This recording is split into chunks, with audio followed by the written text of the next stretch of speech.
The short answer is I don't know why it's so helpful, but it's well established. And the reason it's well established as a treatment for this group of patients is simply because of research. If I just put it on the bottom line, it's been researched, it's been looked at, and people know that it works to some degree. So then there's a question of why, what's it doing? Because it works better than things that it's compared against. And that, of course, is unclear, that we actually don't know exactly what the power of mentalizing actually is, if you like, in a sense, or what creates the change for these patients. But I would argue that, in a sense, what we were targeting in personality function was a common factor of the mind, i.e. a higher level factor of the mind.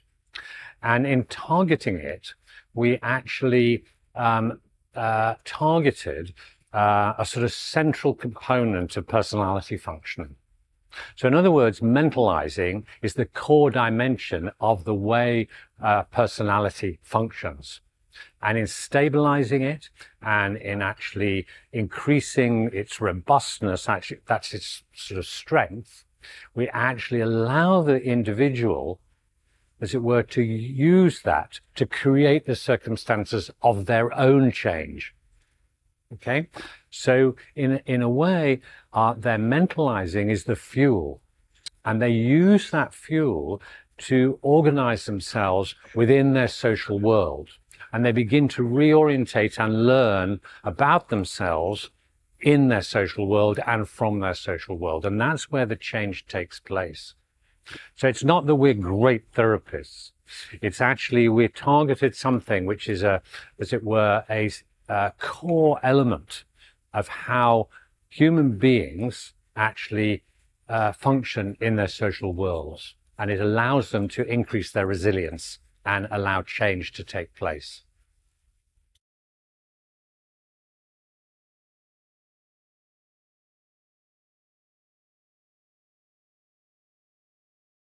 We called this stance the not knowing stance originally, or the mentalizing stance. And we put a lot of emphasis on it for a number of reasons. One is we think it's the stance that creates the atmosphere and the interactional processing where mental states become valued.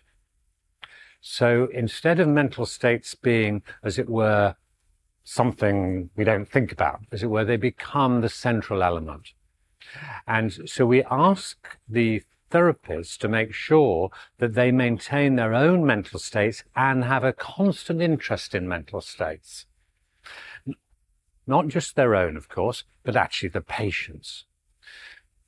But in order to be interested in them, we have to be curious. We have to have an attitude of non-judgmental sort of positioning, of listening. We have to be respectful of their experience and so on. But we at the same time ask that to be a reciprocal process, because we learn about mental states through others.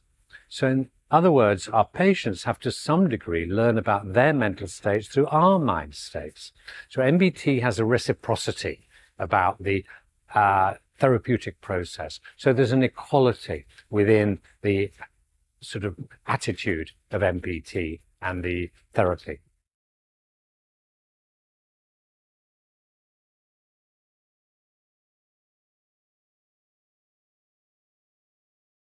I think the greatest challenge for psychotherapy in some ways is to stop fighting between itself, because it tends to spend a lot of time arguing between itself.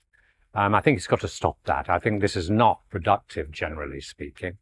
But our biggest challenge, if we can stop that, is really to begin to integrate and at the same time pull in new methodology. So we have to begin to integrate, for example, if we're talking about borderline personality disorder, say, then one of the problems in borderline personality disorder is, as it were, social isolation, difficulty in social interaction, a sense of loneliness, and so on. And can we, for example, use virtual reality in order to engage them in some therapeutic processes, just as an example, and things like this? We're going to have to begin to incorporate a sort of young people's modern systems rather than try to impose some old-fashioned system a little bit. So we're going to have to rethink things. But the biggest challenge for that is actually working out how change is taking place in our the problems in mental illness, as it were, and how those changes take place.